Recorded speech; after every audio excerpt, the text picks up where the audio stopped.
This lesson is on polynomial and rational inequalities. So rather than equations, we're looking at inequalities. Polynomial inequalities are polynomials that have an inequality.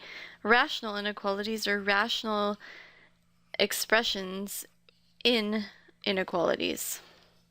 So let's first take a look and explore what it means to look at solutions to a polynomial inequality. So the first thing that we want to look at is getting everything on one side so that you can compare it to 0. Greater than or equal to 12 is more difficult to deal with because we don't have the 0 property to work with. However, if you get everything to one side by subtracting 12, then this 0 is going to help you out and let you use a whole bunch of properties. 0 is nice like that. So now if we consider this x squared minus x minus 12 as the function, we've seen how to solve this as equal to 0. We just have to consider what it means to consider the greater than or equal to 0 solutions. So let's look at what this looks like as a function. So if you had f of x is equal to x squared minus x minus 12, this is the graph that you would get. So you can see that it's cutting through at 2 places, implying it has 2 solutions for equal to 0, but it also can be interpreted with looking at when is it greater than or equal to 0. So when is f of x greater than or equal to 0? Well, that means that the answers are positive. And that's these bits right here. Let's make them in green. So you can see all those points and all these points are greater than or equal to 0, and in this case we're including the points at which it's equal to. So what do you think we need to do? Well, our solutions are going to be all the x's that create those points. So there'll be everything up to and including this point, and everything from this point onwards that will satisfy this constraint. So how do we find that? Well, all we need to do is find those critical points there that make a change between positive and then negative to positive. And then we can easily then express the solution set as negative infinity to this one point or that other point all the way to infinity.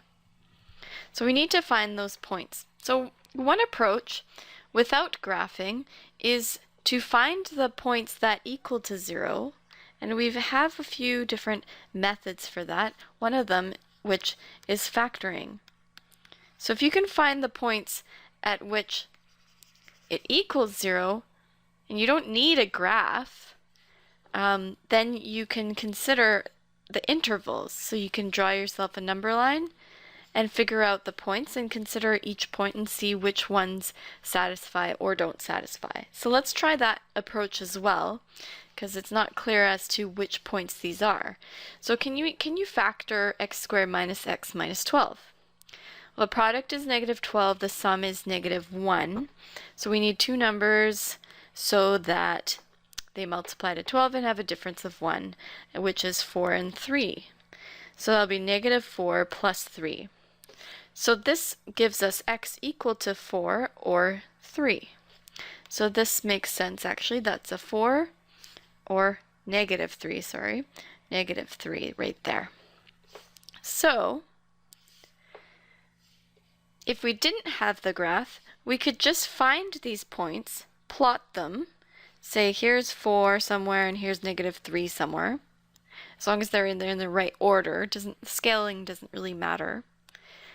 And then you know from here that it's equal to as well, so it's including those endpoints.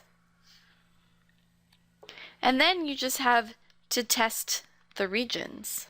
So let's test the regions. How do we do that? We'll test them by looking at the original inequality. So does it work in this region? Does it work in this region? Does it work in this region? So this is what you would do if you didn't have a graph of this. Obviously, I typed this graph into an online calculator, which you may not have access to.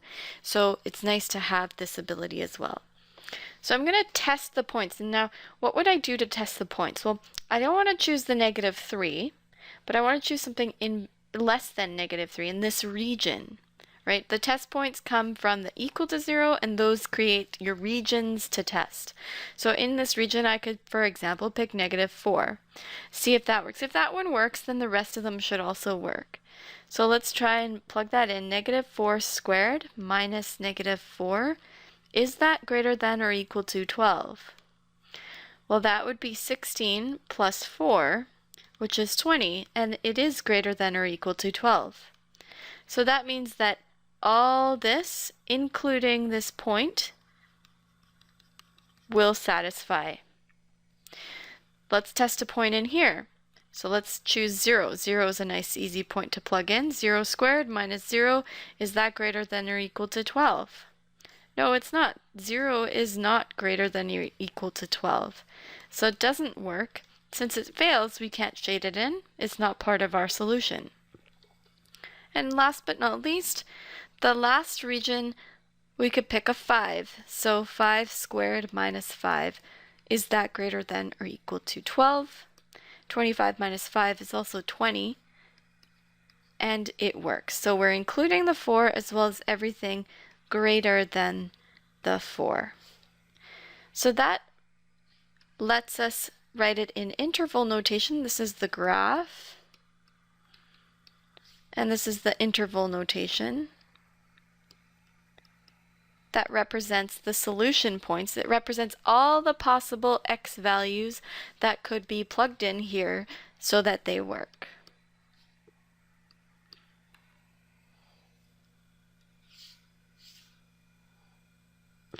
So to recap, you want to look for the test points, the points of interest, and then test the regions. So what are the points of interest here? What makes this equal to 0? And then that way we can see where we need to test. So notice this is an even more difficult graph to graph, because if we multiply this out, it'd be a cubic. We haven't really worked with cubics. We can use a graphing calculator, but that's not necessarily going to help to find this in every instance. So we just want to consider, when is it equal to 0? What are the test points, the points of interest? Well, in this case, it's already factored for us, which is nice. So equal to 0 would be at x equals 0, or x equal 2, or x equal -1. So we set up our number line. We've got 0. Notice I'm using open circles because there's no equal sign here. 0, 2, -1. Those are points at which something is changing because it's crossing the line there or touching it somehow. And so now we want to test each region. So in here, let's test -2. So plug in -2 times -2 minus 2 times -2 plus 1. Is that less than 0? -2 times -4 times -1. 3 negatives makes a negative. So I don't even need to, I mean, this is -8, but I don't even need to know the 8. It's negative, so it works. So everything in here works all the way up to -1. Let's test something in between 0 and -1. So say, in this case, you'd have to say -0.5. So -0.5, 0.5 minus 2, 0.5 plus 1. So that'll be -0.5. This will be a -1.5. This will be a positive 1.5. So I don't even need to know the answer, but two negatives will make a positive. So a positive is not what we're looking for. We're looking for less than 0, so we cannot shade this part. It does not work there. Okay, let's test something in here at, say, 1. 1's a nice number to plug in. So 1 times 1 minus 2 times 1 plus 1. 1 times negative 1 times 2, that's a negative. So yes, that works. So everything in here is going to be shaded, not including the 0 or the 2, because at those points it equals 0 and we're not interested in that. And usually this alternates, but you still want to check because it could potentially bounce up like that and just touch it. So let's just double check. So let's pick a 3. So 3 times 3 minus 2, 3 plus 1 is 3 times 1 times 4. That's a positive, so that does not work. So now we just need to express our answer. So our answer will be expressed in interval notation all the way from negative infinity to negative 1, not including, or all the way from 0 not including to 2 not including. And that represents all the possible x values for which this works.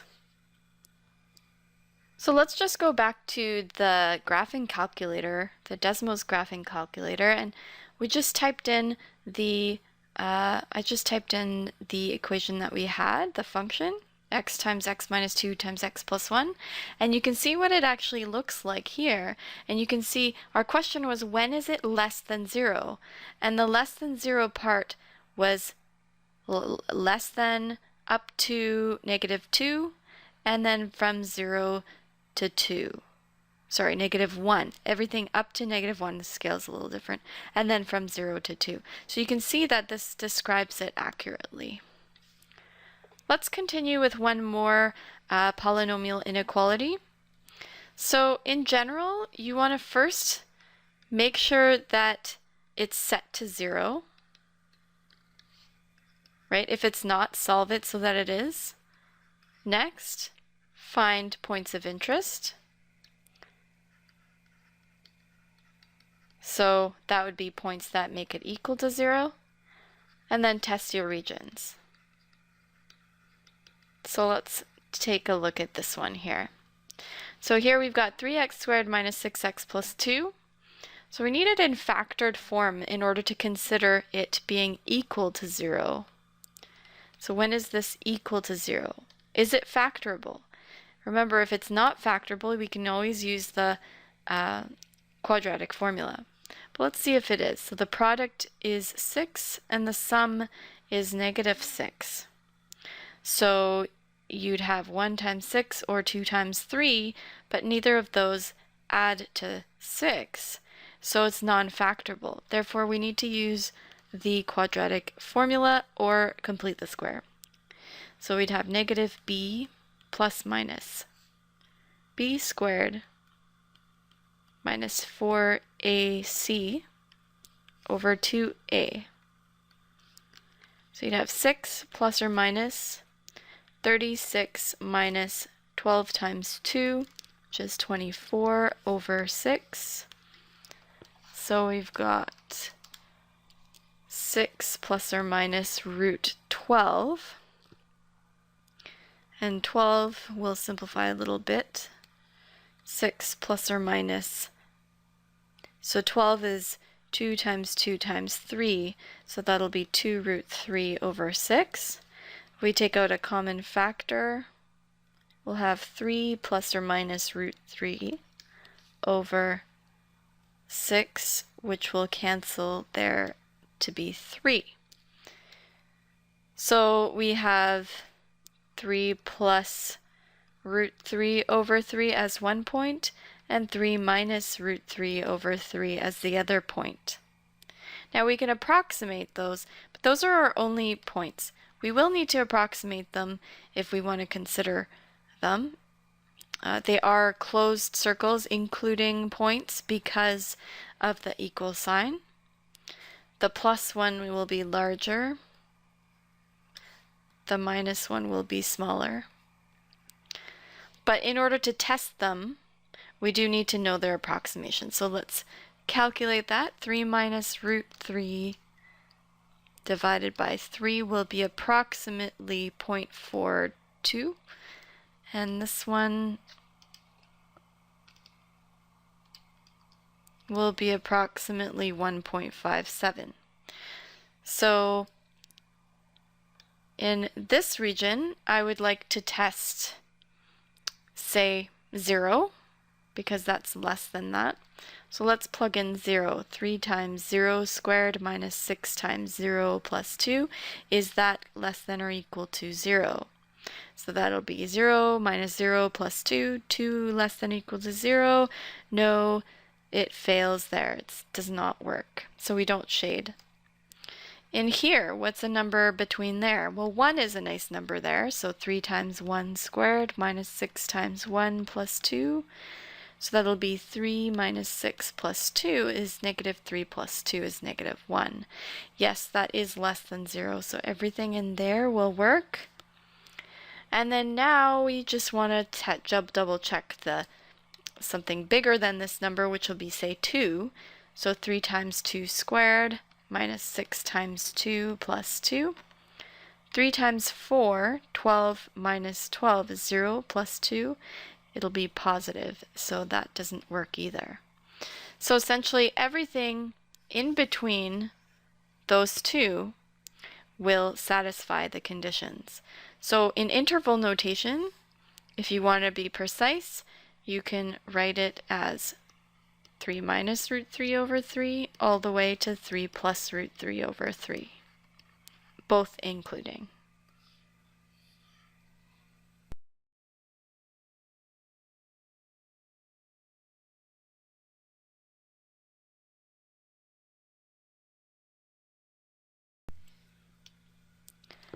Now let's take a look at rational inequalities. So we were looking at polynomial inequalities.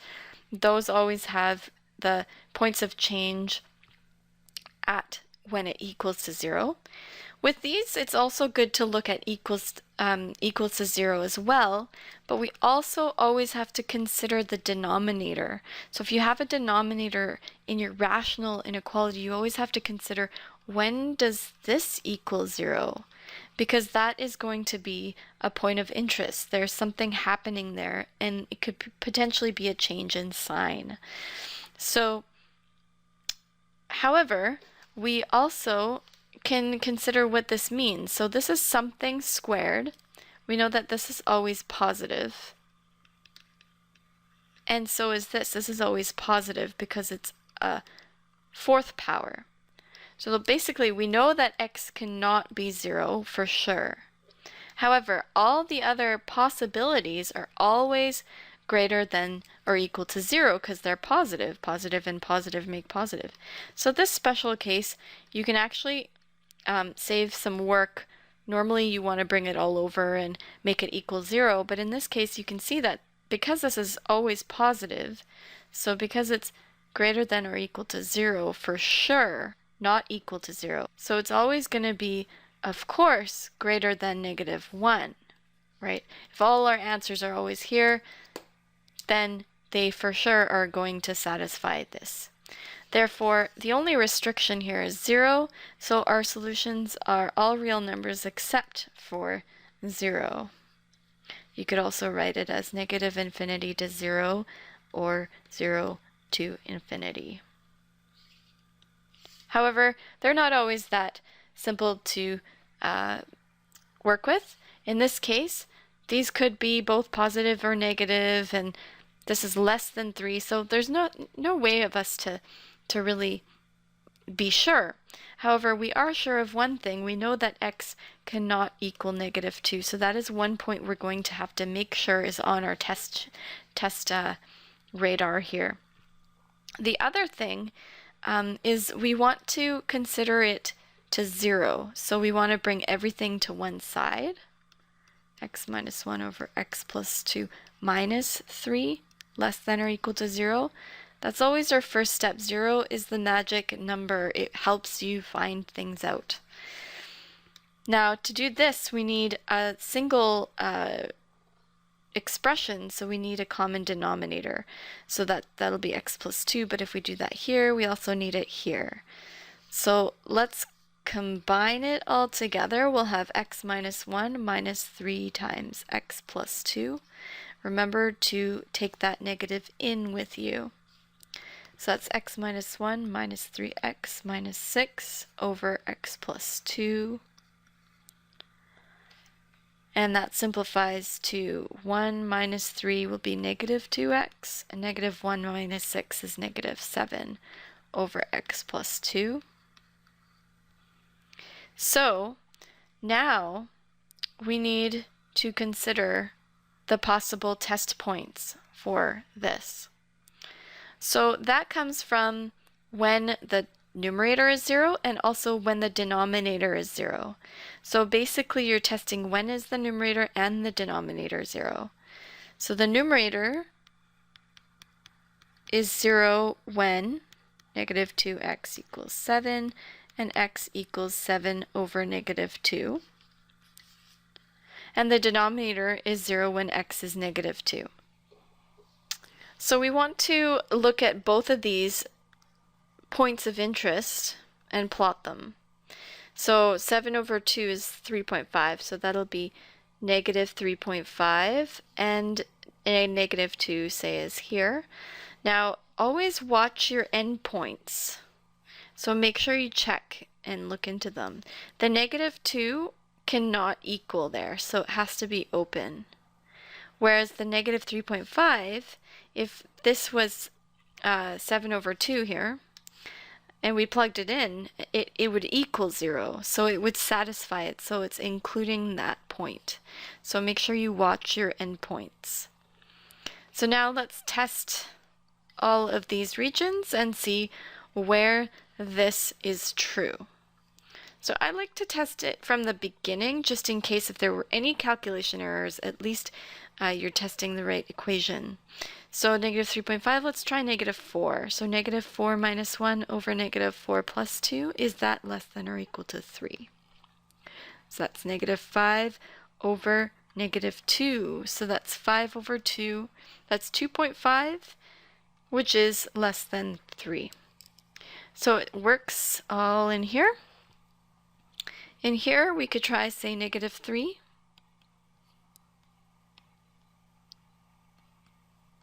So that's negative 4 over negative 1.